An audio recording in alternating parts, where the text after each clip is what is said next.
I sat in the front seat with the pilot. That will 100% like mess with the flight. B, I am scared to death. And when I say it's a car in the air, it was a Honda Civic with like wings on, it was a Cessna, and there's like an 85% chance that we make it.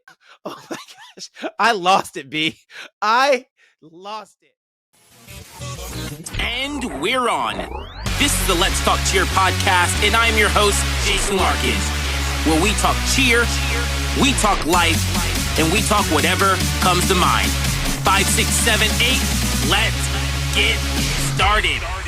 Turn it up, you tuning into Let's Talk Cheer with JasonLarkins. We're talking cheer, we're talking like you know we're always talking. So listen up, you boy, about to go all in. 5, 6, 7, 8, we're on, let's begin. This is episode number 87. Not sure if there's going to be an 88, but thank you for joining. We have a great episode for you guys today. Today, we're talking about when do you water down a routine as a coach. I also give my thoughts on this weekend's competition, why I left the competition in between day 1 and day 2, and Brittany is back. So we're going to find out what is popping with the parents. And our quote of the week is one I really like. So be sure to stay all the way through to the end. If it's your first time here, thank you for checking out the show. I truly appreciate all of our new listeners, and you will definitely want to subscribe so you never miss another episode. Shout out to my mother, Sheila, Claire, Sarah, Robin, Adriana, Chanel, Tamara, Mycel, my mysterious supporter, Heather Peterson of Flipside, Pablo, and our newest mate, Michelle. Thank you for your donations. If you guys go back and listen to the episodes in the early days, you will see how our financial supporters have truly transformed this show and how we're just on a whole another level. Still got a long way to go, but thank you for all of our financial supporters. You guys have truly helped turn this show into something special. If you want to support the show financially, link in the show notes in the description. You'll find the link, click on it, and you can make a donation. However, if you want to support the podcast without actually donating money, 2 simple ways that you can do that. As I've said the last couple of weeks, we are on YouTube now. All you have to do, watch on YouTube. It's as simple as that. And let me say this, the YouTube experience is on a whole nother level. I dive into it more in the show, so I won't do it right now. But I'm just telling you, watch it on YouTube. You will not regret it. Second thing, you can just simply share the podcast. Send it to a friend, send it to another coach, post it on your social media. That really helps out the show, helps out the channel. It means a ton to me if you can just simply share this with someone. Speaking of sharing on social media, as you all know, we're still doing our giveaway. I'm giving away a free coaches training for you and the coaches at your gym. And parents, you can enter the win on behalf of your gym. I legit had a mom DM me and say, I'm trying to win for the coaches because they need it. So guys, if you want to win a free coaches training, all you have to do, share this podcast on your Instagram story and tag me in the post. That's all you have to do. Share it on your IG story, tag me in the post at JasonLarkins, and you are entered to win. I'm the cheer director at American Cheer, AKSC.com, sharing with you my life, running a program, managing a staff, coaching the athletes, and working with the parents. And on the other side of the microphone is a real-life cheer mom who represents you parent listeners and asks all the questions that you parents have at home. Don't be less when you can be more. Be more. Welcome back to the show. It's been a while. I thought we had the summer, which I knew was full interview mode, like interviewing, having guests on. And I thought come September, it'd be me and you every single week. But these interviews keep coming in. But it's been good because we've both been busy. But I'm glad that you're back because there's nothing like the chemistry that you and I have on this show. So B, how's life? And then, how's life? What's going on in your life? What's going on? Life is good. Always the Monday through Thursday, sometimes Monday through Sunday grind with cheerleading. I did start working at a salon, so that has been super fun, getting in the groove of back to work now. I've had a lot of support from my friends and then also like my gym family. So that's like super nice. But honestly, just day-to-day life of running the girls around. I've definitely missed being on the podcast, but we're back and that's all that matters. There you go. Miss you too. I brought those wristbands for you. And I saw like kids on Youth Black wearing them. Like, Coach, I'm wearing, Let's Talk to Your wristband. I'm like, okay, there we go. I see you. Good stuff. Um, yeah, but dude, we're back. Dude, comp season, we're in full swing. Just got done with Pomona, so I'm sure we will talk about that, hear your thoughts on that, my thoughts on that. And I don't know, we got a lot to talk about today. Like, we have a whole list of things to talk about. We're bringing back what's popping with the parents. So lots of things to talk about. Let's hop into our sounds like that question of the week. Party people, if you need fire music like American Cheer, right? It's like the best thing in the world. It was really cool. We had all those teams go back to back this weekend in Pomona. All the prep teams went like back to back to back. We had like 4 prep teams in a row go in a row. And it was super cool because I was watching from the side, like from the music booth. And it's just so cool when that part of the music comes on, like this is what we do. So if you want fire music like American Cheer, click in the link in the description. And, you get some fire music like we have here at American B. Hit us up with the sounds like that question of the week. What are we talking about? All right. So our question of the week comes from Charlotte. And she says, at what point as a coach do you decide that a stunt needs to be watered down for comp? How much time do you spend on it before you make that decision? And based on the new score sheet, is it better to just hit solid and have a 1 out of 3 groups watered down, or go for it and take the risk? All right, great question. So when should we water down? At what point do you do it? And is it better to water down or to take the risk? Great question. If you have a question like Charlotte did, a lot of people don't leave their name, but if you want to leave your name, you can. But if you have a question like Charlotte, link in the description somewhere down there, and it says something like, submit your question for the question of the week, and we try to answer them all. It might take a while, but here we are. So when do we water down? It really depends. I think a lot of it has to do with how much you actually trust that group and how much you actually trust that group. And then what have their hit percentages been at practice? These kids, we've all heard the term, you're only as strong as your weakest link. But I saw this on Twitter years ago, and it said you're only as strong as your worst practice. And I really, really like that. And so, it has a lot to do with what their hit percentage is at practice. But typically, I will give the kids the opportunity a week up to an event to decide I'm going to water down. So maybe we're doing lib, TikTok to stretch, and they can't hit it, and it's the week of the event. Then I'll go ahead, finally water down to lib TikTok. But even then, I just had a conversation with a coach a couple of weeks ago. He wanted to do like some private consulting, right? So I just talked to him one-on-one, and we, spent like an hour and a half on the phone, right? Just talking about, cheerleading and things he's dealing with as a director. And so he's like, I just don't feel like we're ready to head into this event. Like the teams they're not ready, right? We can't hit these stunts. And I said, you always have the option of watering down. That never goes away. You have that up until the moment they walk on the floor. So if they can't do stretch to stretch, you're going to do lib to stretch. If they can't do their lib to stretch, they're going to do lib to lib. If they can't do lib to lib, you can always water it down to a power press. They can't do a power press, they can always go straight up. If they can't land their tucks, they can always do round up backhands. But you always have the option of watering down a routine, right? And so I think a lot of times we as coaches kind of forget that we always have that card in our back pocket.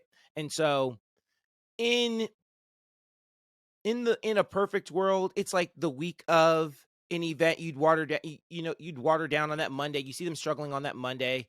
You'd water down on that Monday so they can hit Monday and Wednesday, and then you can walk into the routine or walk into the competition feeling confident. But it happens in the warm-up room. Some kids just wake up and are having bad days. Like the group is just having a bad day, or that individual tumbler is having a bad day. And you're like, well, they haven't landed any of these, or they haven't stuck any of these. Now it's time to water down. So you have to make those decisions.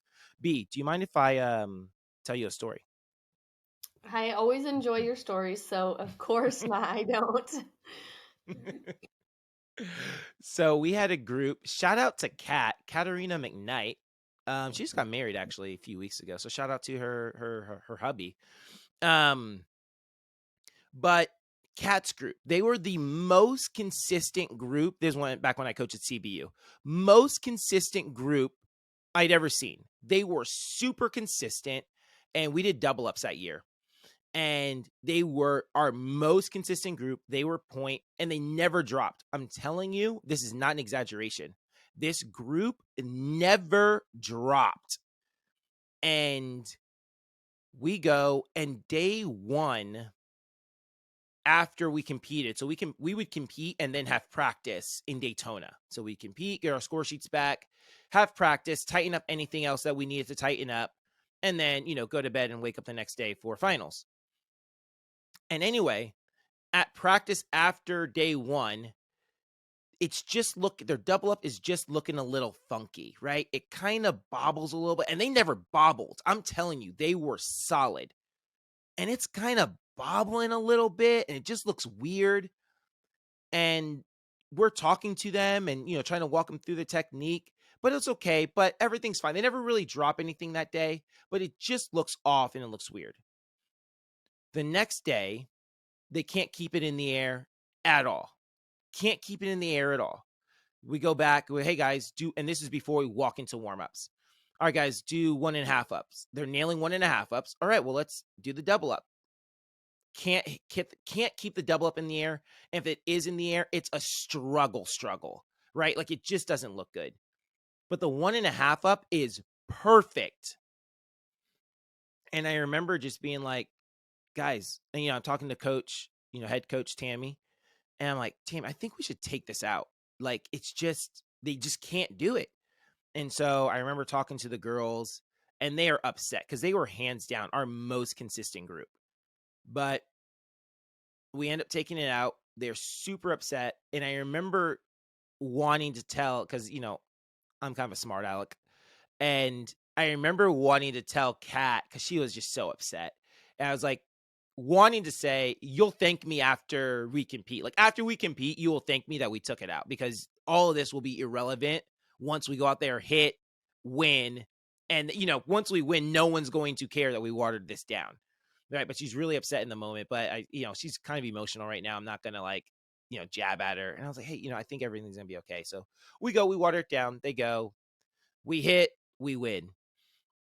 But that, I wish there comes a point as a coach where you can no longer, it's too late, where you wish you would have made that decision, right?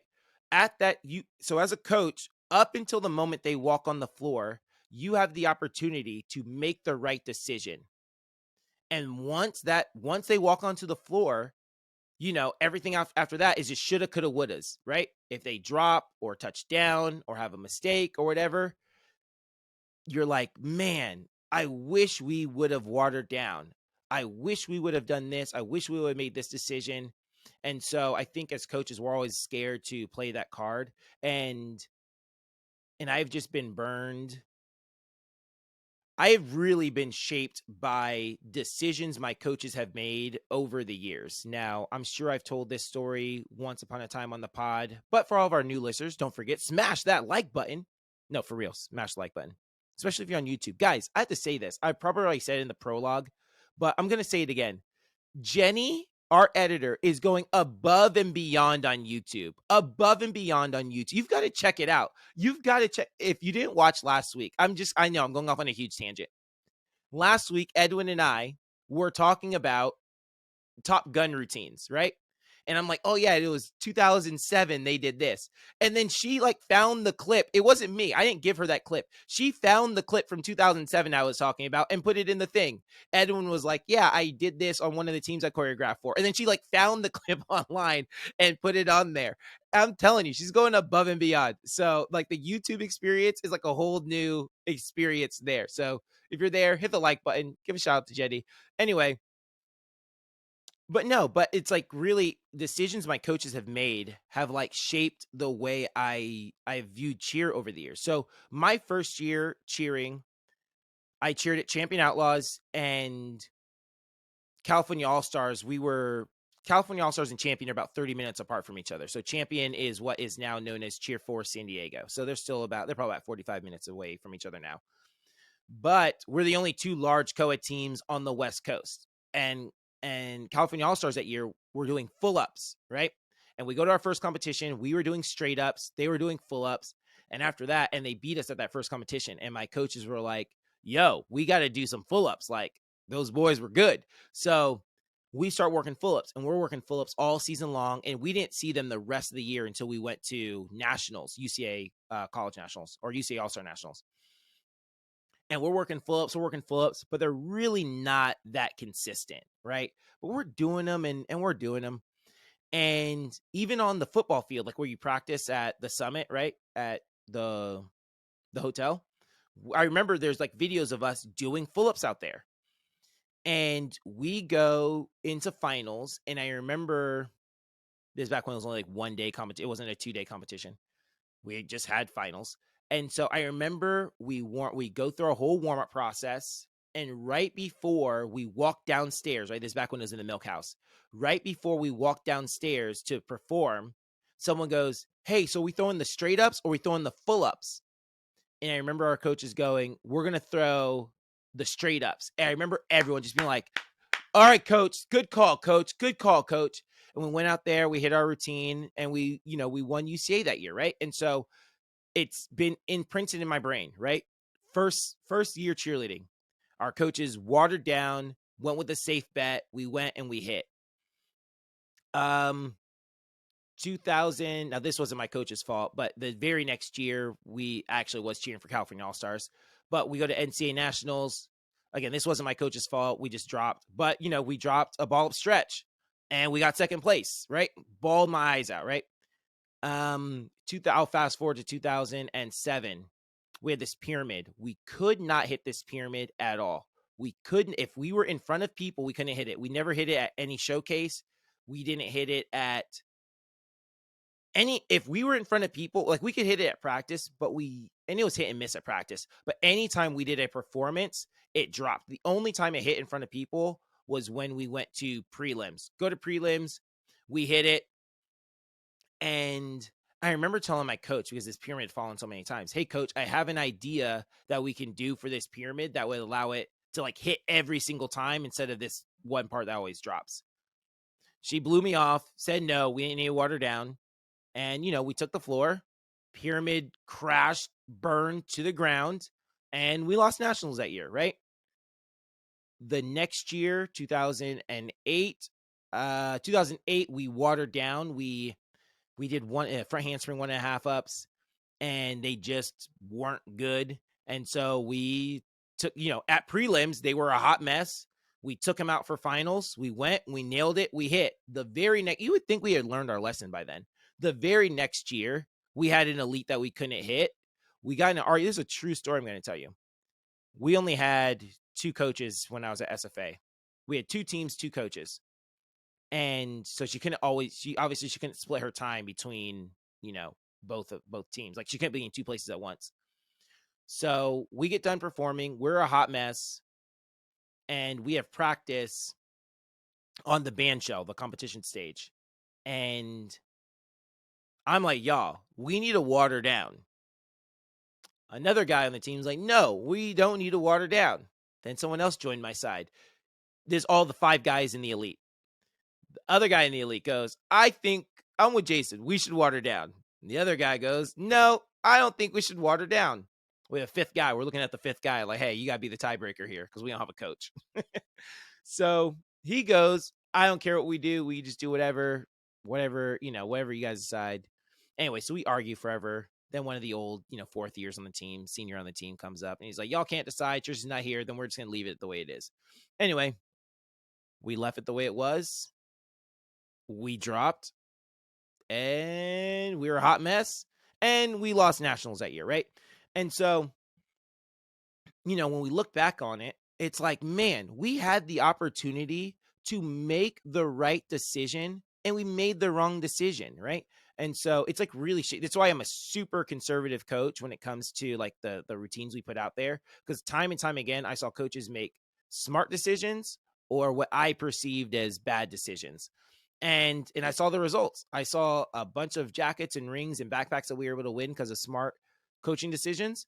And I saw a bunch of rings on other people's fingers that should be mine because, what I perceive as bad coaching decisions. So anyway, long story short, coaches, you always have the opportunity to do what's right. I think on this score sheet, you know exactly what is going to happen as far like you can calculate what your score is going to be. I think before, when we watered down, we had no idea where our score was actually going to go. Like, am I going to drop from a perfect 4.0 and drop all the way down to a 3.7? Am I really, we didn't know how our score was going to be impacted. Now we know for sure if I water down or if I upgrade, exactly how that will impact the difficulty side of my score sheet. So that's my opinion. Very long-winded answer, but that's why you guys come here, to hear me talk and tell you guys great stories. I was That gonna let you talk, awkward but I guess you're not silence. talking. I don't know what to say because I don't make the decisions. I'm just like, But okay, anyway, B, whatever the coaches think, I mean, like, I think it, like, sometimes it's a good thing for parents to, like, speak up, but you guys should know the score sheet, so I think you guys make a good decision on when to do that and when not to do that. So, yeah.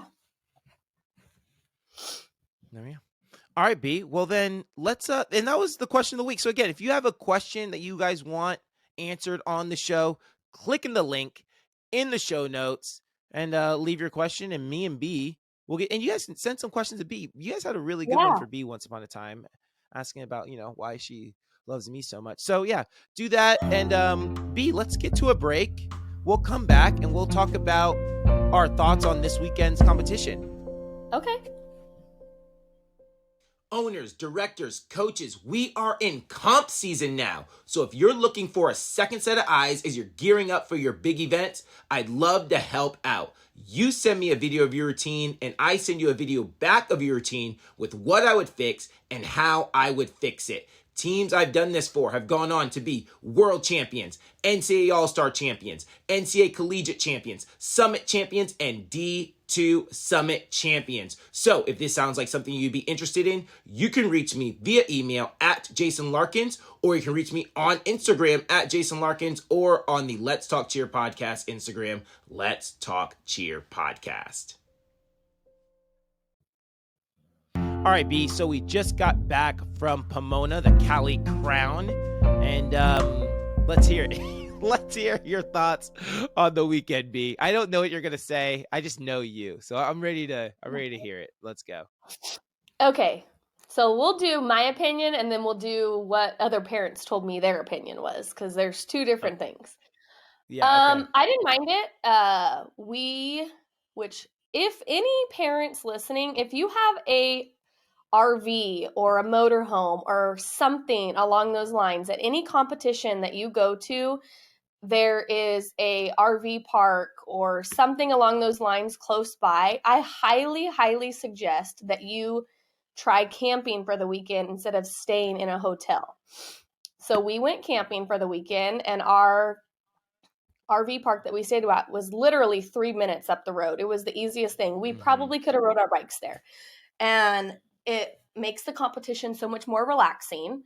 So definitely try that. As far as the competition itself, so I kind of knew what we were getting into because we have been to the Pomona drag races before. So I knew kind of like the area down there. Competition, I thought it was a good one. We've never been to it before with American since I've been there. So I didn't mind it. I thought it was cool that they had some other, interesting food vendors aside from like chicken nuggets and, things like that. They had some good food vendors there. It's always hit and miss when you go to competitions if they're going to have like good like vendors for bows and all those other like things that people have at competitions. So it was okay. I mean, I know there was quite a few people there that were selling, or there was a person there, and quite a few people I had saw bought like these candy necklaces or like this megaphone with some candy on there. So those must have been a hit item. I didn't mind the venue, like the actual where the competition stage was. I didn't mind that at all. So it wasn't a big deal to me. I personally liked it. Like I would go back. It wasn't crazy. I do think I think it's like kind of a fine line because of where you go, like to stand, to line up, to go into the VIP or the pit.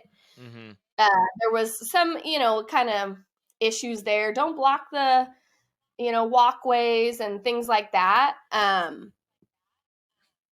I mean, I can understand it has to be able to, it's a fire hazard and things like that. Yeah. But I just kind of feel like when you're going to a competition, these people that are holding these competitions, you have to know that parents want to see their kids. Parents line up, 5 teams before their team comes. So I think that if competitions or the event producers prepared more for that, things would go so much more smoothly for that part of it where you have to walk. Because, us cheer parents can get a little crazy. So my opinion was it was a good competition. I would go back. I had no issues. I thought it was cool. Those jackets that they gave, those were whoever won those were nice. When I saw them, I'm like, ooh, I hope the girls get one of those. Both of my girls were super stoked about their rings that they got. Kinsley did tell me yesterday, this gold's not real. I'm like, oh, how do you know that? She's like, because it's turning my finger green. And I said, well, babe, what gave it away? I know, yeah. She's like, it's turning my finger green. I'm like, I don't think they're going to give you a real gold ring at a cheerleading competition. Like, that's very expensive.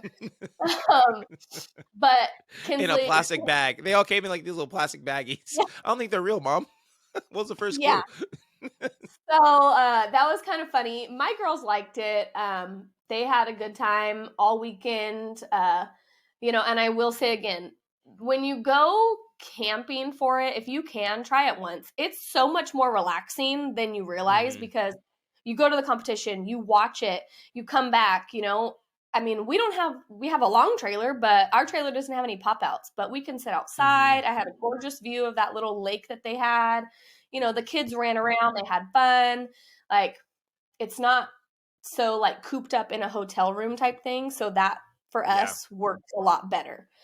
So now as far as what some other parents have told me, I had 2 parents ask me, which Ryan, it was funny because this weekend Ryan's like, why do they always ask you this stuff? I'm like, I have no idea. But they were like, what are we doing here? This is like Cow Palace. Why are we at this competition?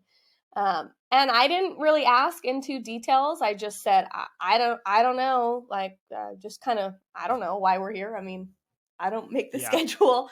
So I did have 2 parents that were like, what are we doing at this competition? And that was really all they said.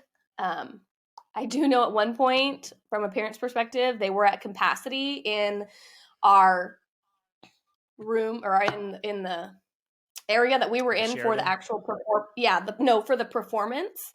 They were actually at capacity, and they had shut the doors and they weren't letting anyone come in. And there was a parent that she had gotten in, and I overheard her saying, like, it's starting to get crazy out there. Like, people are ready to fight each other over getting in. My philosophy on that is kind of don't go outside. Like, if you're afraid you're going to miss your kids' performance, then don't go outside. Just take a seat. We did go outside because, if you saw me, of course, I did have my little dog with me. So we went outside, and we were able to get back in. We had our American shirts on, and there was some of our prep teams performing.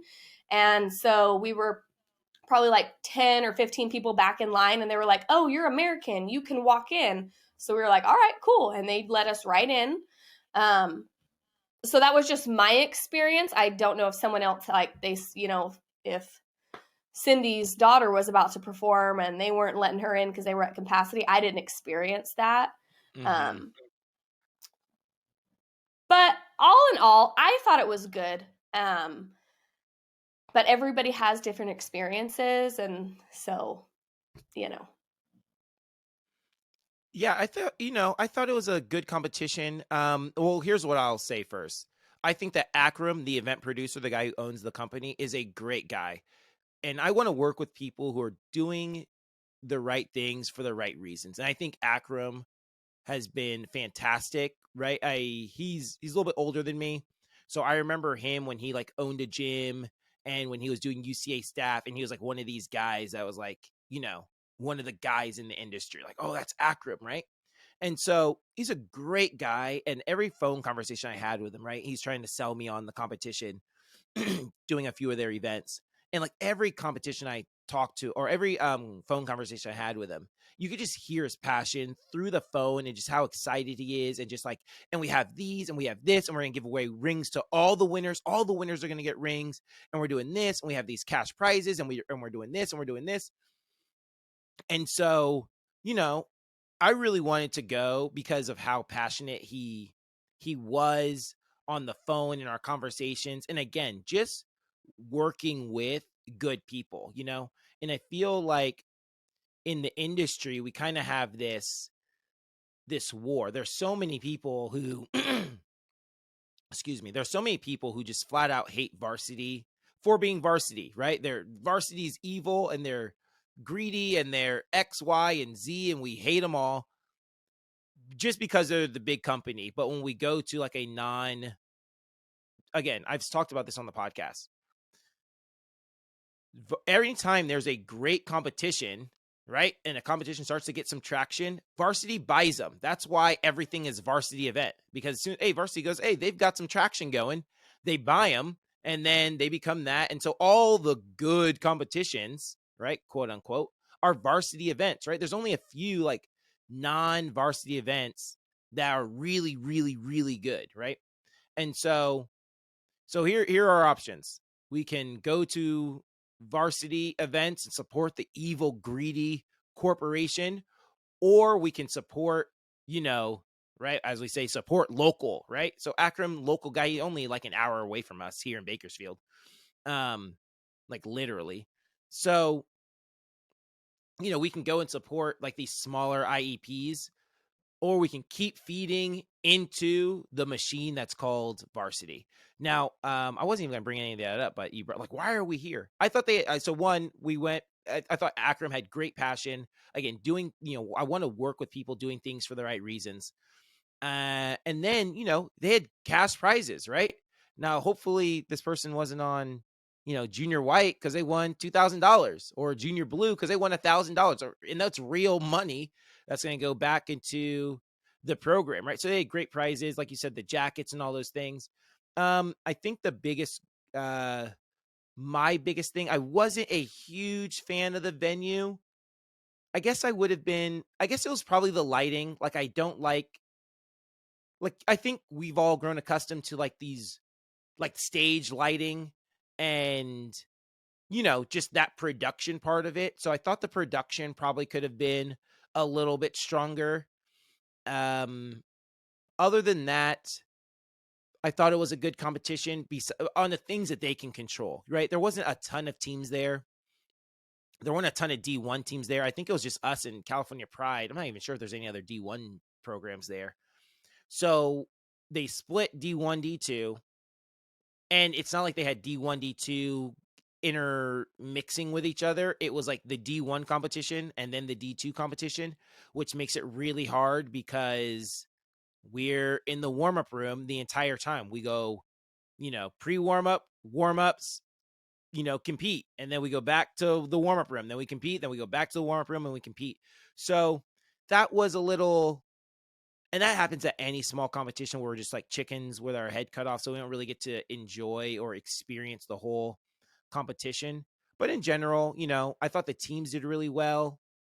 Our first 2-day competition, and I was really happy with the prizes. And I would strongly consider going back, especially if they had it at a different venue. I I truly didn't mind the venue. I thought there was so much space out there with the grass area. There was plenty of restrooms. Yeah, there was porta potties, and then there was other bathrooms back in an area. There was a grass area. There was plenty of walking space. There was tables. Like, I didn't mind it. But one thing for me, I think it's every year with a competition, trying one new competition every year, or going back to a competition every other year or every 2 years, I think is good, because we get in these realms of, oh, we've been to this competition, we know how it goes. For example, I'm just going to throw Jams out there, Orleans. We go to that one every single year. I don't mind it. I like it. I think Jams puts on a great competition. The venue is amazing.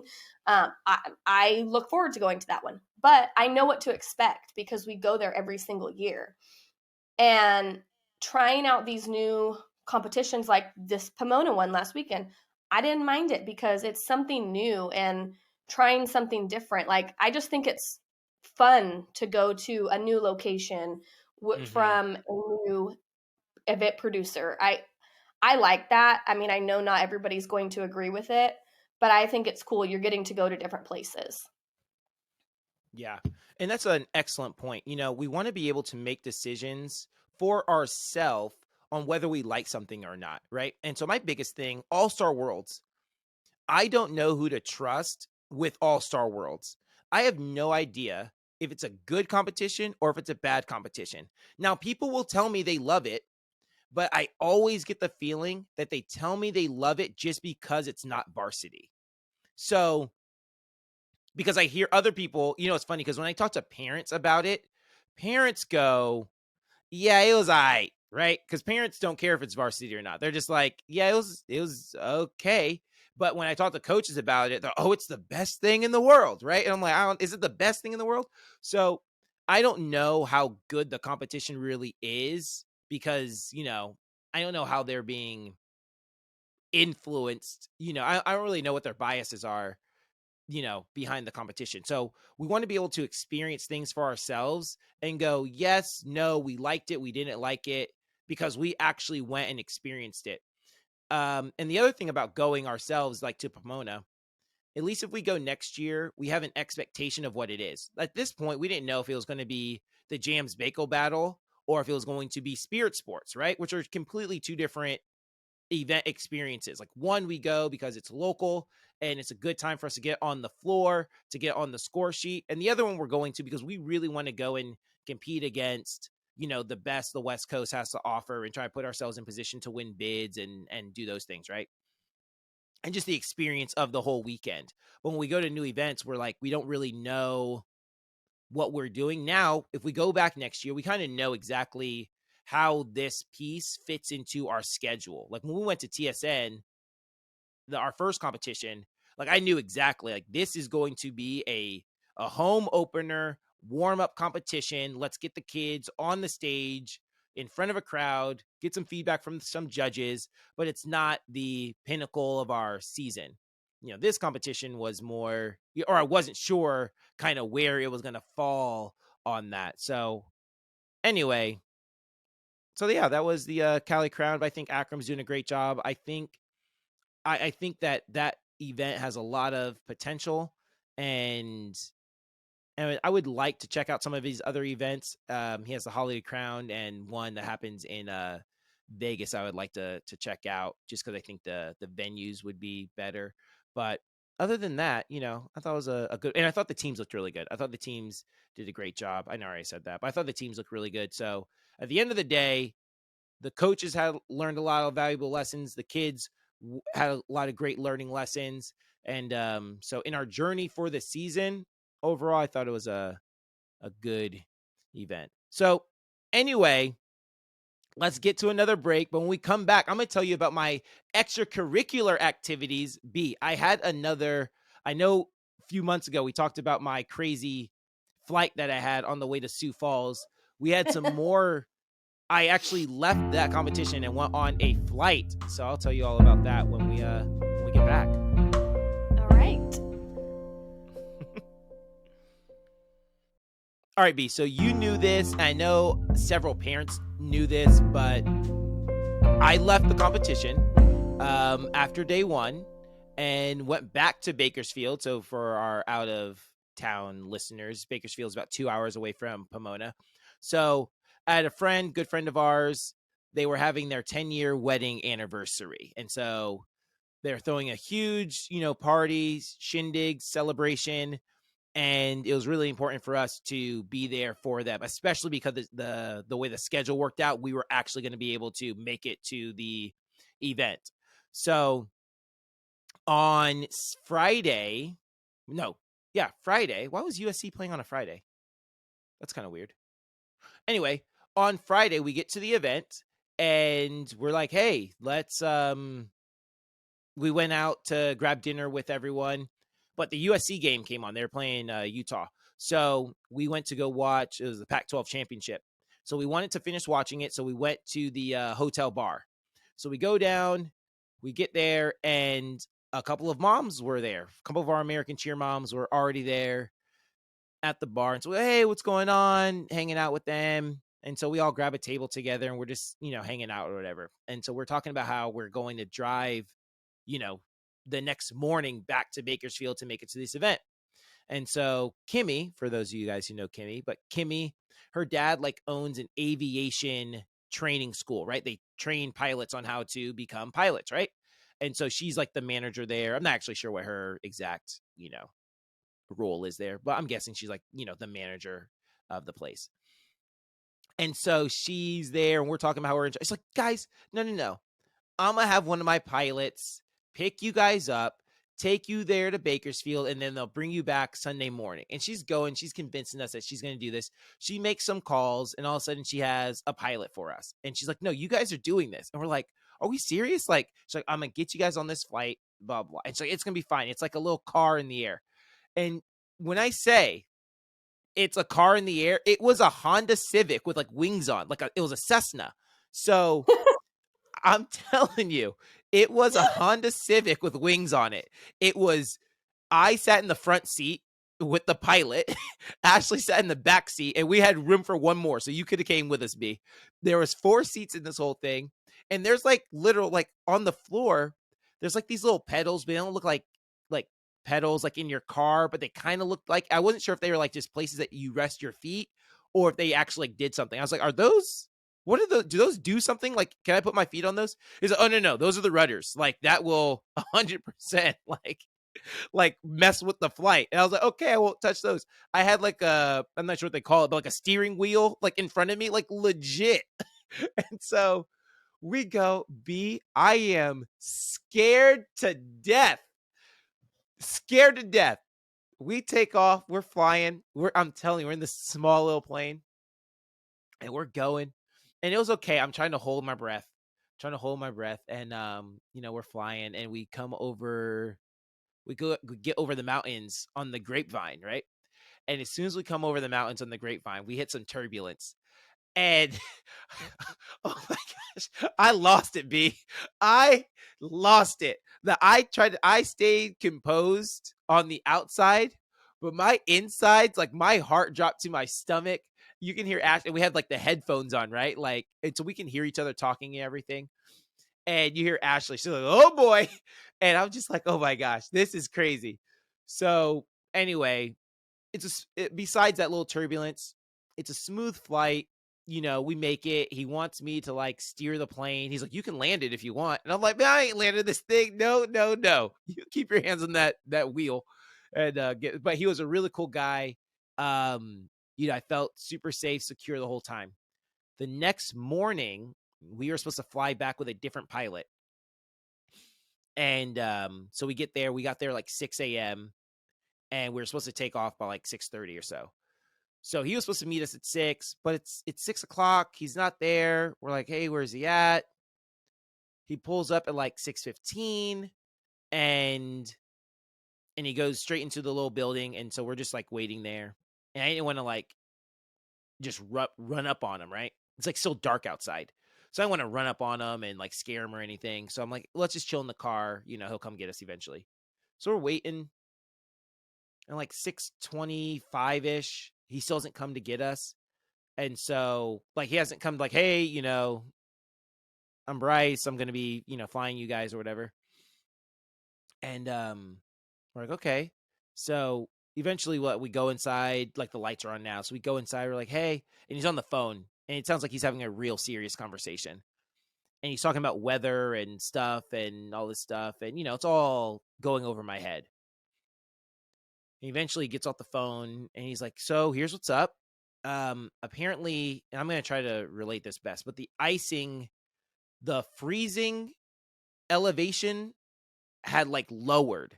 So I'm guessing that it was supposed to, you know, freezing temperatures were supposed to be at a higher elevation, but because of some storm coming in like next week, like it has lowered and it was lower than predicted. And so we weren't going to be able to fly the original route that we were going to go. And there were some other bad weather things and this particular plane doesn't have the instruments to fly in that type of weather safely.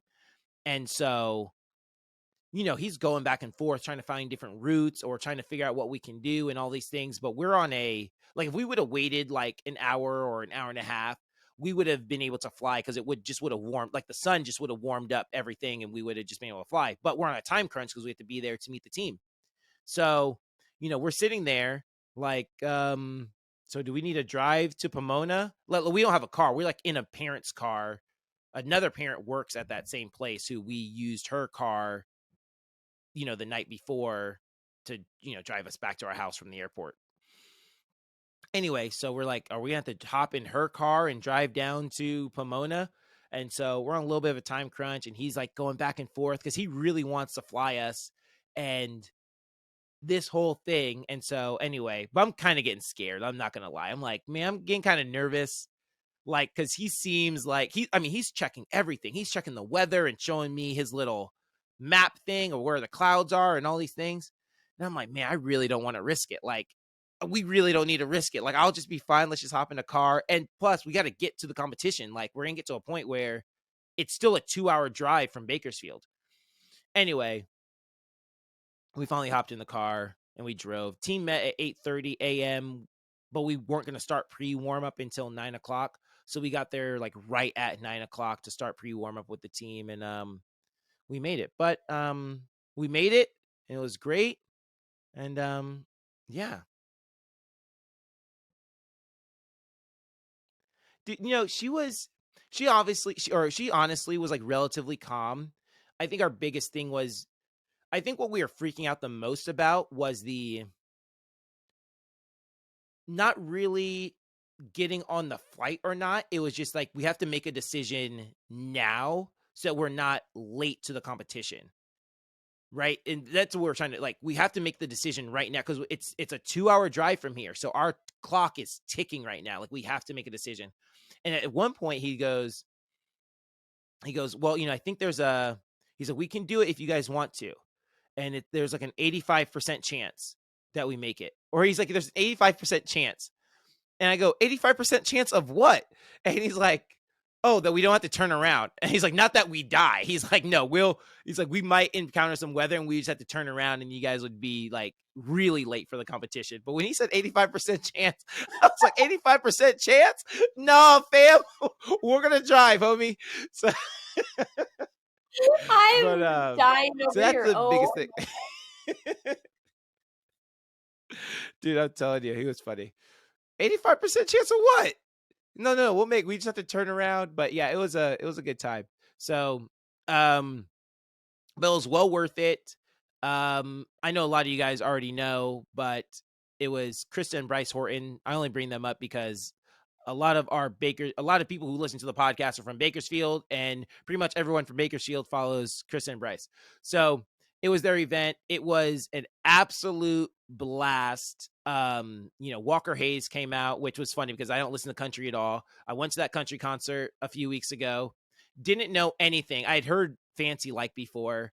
because Ashley plays country, at the house, but I don't like know country music.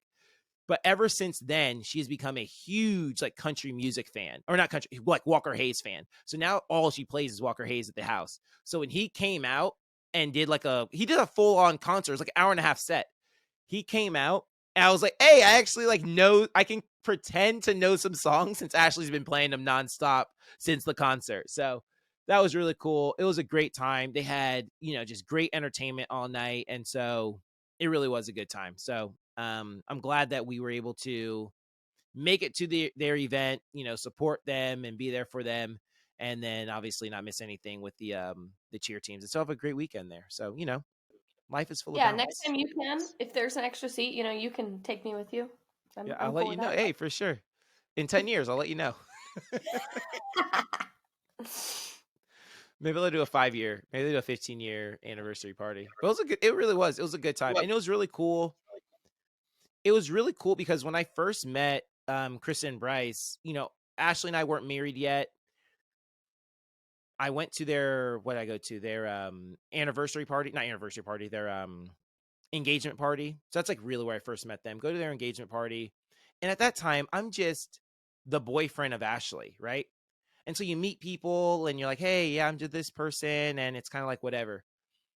And then we go to their wedding and you meet more people. And it's been crazy because over the last 10 years, Ashley and Chris have been, friends forever and ever and ever and ever, right? We're in each other, or they were in, Krista was in our wedding and Ashley was a bridesmaid in her wedding. Actually, Krista was one of the matrons of honor. Right. But I've always been like the husband of Ashley or the boyfriend of Ashley. But, 10 years down the road, it's crazy how close I've really gotten to like this group of people. Right. And just like, man, like these are like some of like my actual like friends now. Right. So anyway, but it was a good time. Glad we went, glad we made it happen. And yeah, B, next time you're on the list. Let's go. I'll put in a good word. You'll be there. And we'll live it up. Oh yeah. All right, B. So let's get to this break. After we get to this break, we're gonna come back with what's popping with the parents. We haven't done this in a while, so let's hear what the parents have to talk about and talk about it. Yeah, sounds good. And we're back, and we have our Poppin' with the Parents segment. So for those of you guys who are just joining us and never heard our Poppin' with the Parents segment, this is when B More hears things that parents are talking about either on Facebook groups, maybe in the lobby, or just like what is the general zeitgeist, what's going on with parents. And so she brings it to my attention, and then I comment on it and give you my perspective. So B, what's popping with the parents this week? All right, so this week, this is from someone anonymous, and they said, new cheer mom here. My child is on a mini novice team. Is it normal for them not to get placements, first, second, third, etc., and to only get a ranking? We had a competition last weekend and did not get a placement, just a rating. There we go. Great question. So for all of our new cheer parents out there, welcome to the show. You know what's really cool about this? I actually got this same message this morning, but I get it all the time from cheer parents who go, I've learned so much about being a cheer parent from listening to your show. Like I was kind of, oblivious before, but now I feel like I understand my athlete's sport, like my child's sport now. So shout out to all of our new cheer parents. If you're new, we welcome you guys, welcome all of your questions. And here we go. So yeah, novice divisions don't compete. They don't compete as far as head-to-head competition. So what you explained is exactly right. They only do ranking. So I explain this when we do our midseason teams. So our midseasons compete under novice. Here's how I'll explain it. It's the same way like in a classroom. When you're in a classroom full of 20 people, everyone has the opportunity of getting an A, and everyone has the opportunity to get a B and a C and so on and so forth. It's not just one A that they give. They don't just give one A to the highest score in the class, and then the next person gets a B and the next person gets a C. So in novice divisions, yes, you either will everyone can get an excellent or an outstanding or a superior. And I guess if you wanted to, like if you, in all honesty, I don't even know which one is which. I have no idea what the highest score is. I have no idea if it's excellent, superior, or outstanding, which is like the highest one. One of them is the highest one. But I guess if you knew which rating was which, and let's say excellent is the highest one, if you got an excellent and the other two teams got superior, then you'd know, oh yeah, we won the competition. But in reality, you're not competing for you're not going head to head. They're just giving you a score. The other thing about novice is that they don't judge the difficulty part of the score sheet.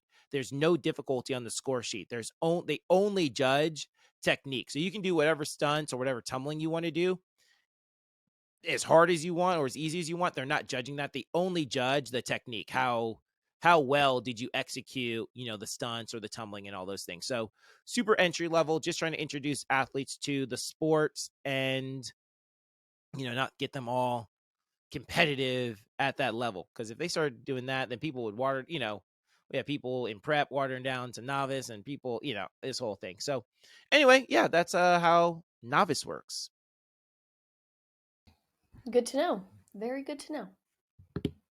All right, B. So should we let's hop into this quote of the week. Let me pull it up real quick.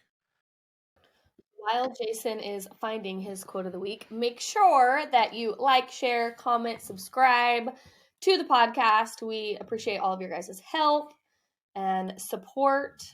And we also have an Instagram now. So let's _talk_cheer_podcast, I believe. You are the best, BC. That's a good co-host right there. Like, yo, Jason Wayne went to get this. I'm going to fill this dead air real quick. See, that's what we need over here. That's what I'm talking about, B. You're the best. All right, here we go. So here is our quote of the week. I'm going to read it straight to you. The professional cannot allow the actions of others to define reality. Tomorrow morning, the critic will be gone, but the writer will still be facing a blank page. I talked about this a couple times. This book that Coach Josh gave me called The War of Art. Really good. And I've talked about how it's just about fighting resistance and how resistance will just come to anytime you're trying to do something noble or worthwhile, that resistance will come in any shape or form or size to try to stop you and slow you down. And this part of the book was talking about resistance being in the shape of like the critic, like just people criticizing you and just leaving you like, man, that hurt my feelings, or, that upset me. And I don't want to do this anymore. Like, I don't want to write my book or do I don't want to do this big endeavor. And so I read that and I was like, man, that's exactly right. Like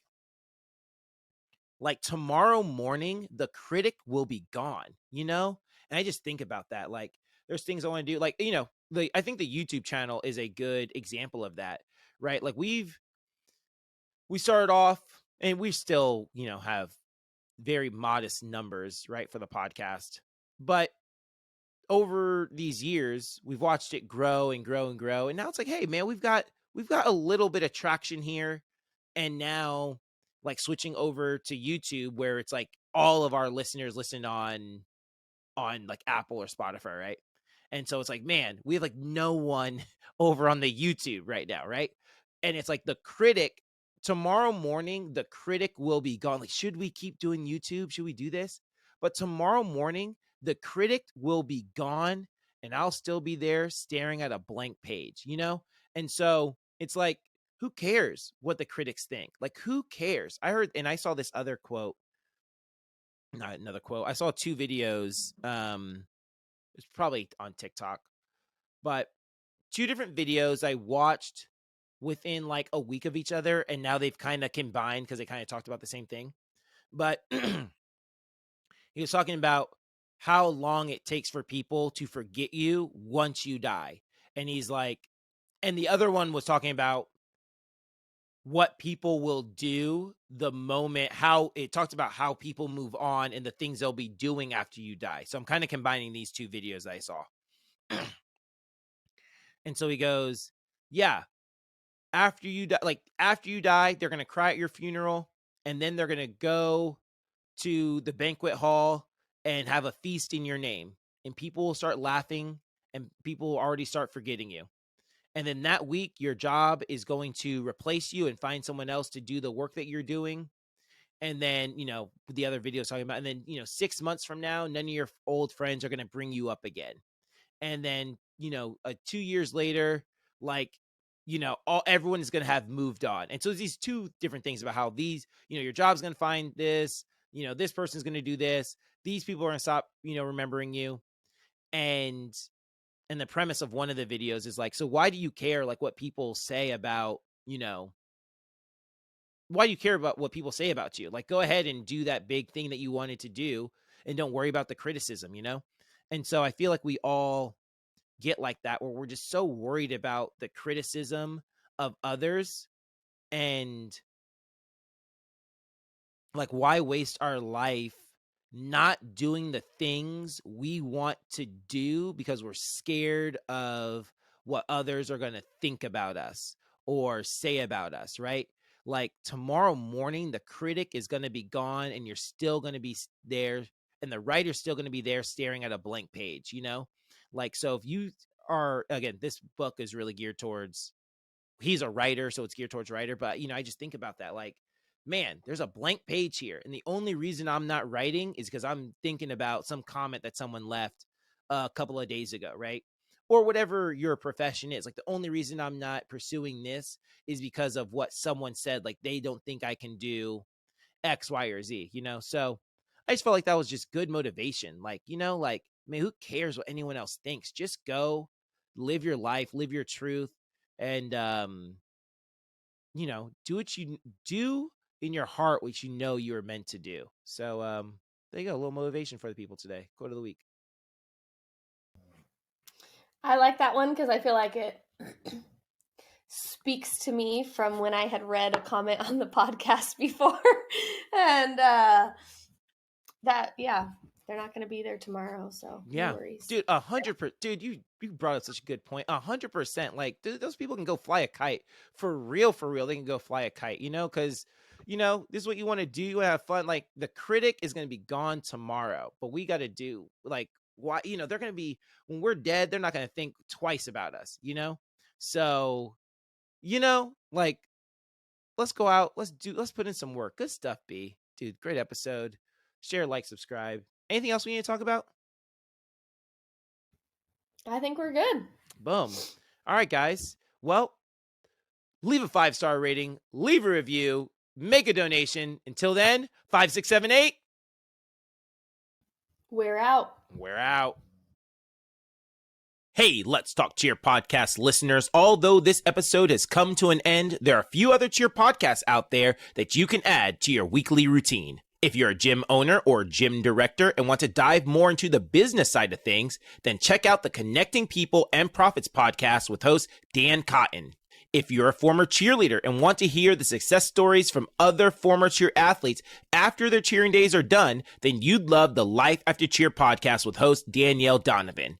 And if you're a cheer parent and need another cheer parent to relate to and want to hear things from a cheer mom's perspective, then the Cheer Mom podcast is for you. Check one of them out, check them all out, and we'll see you guys next week. Thanks for watching the Let's Talk Cheer podcast. Definitely subscribe so you never miss out on anything from the show.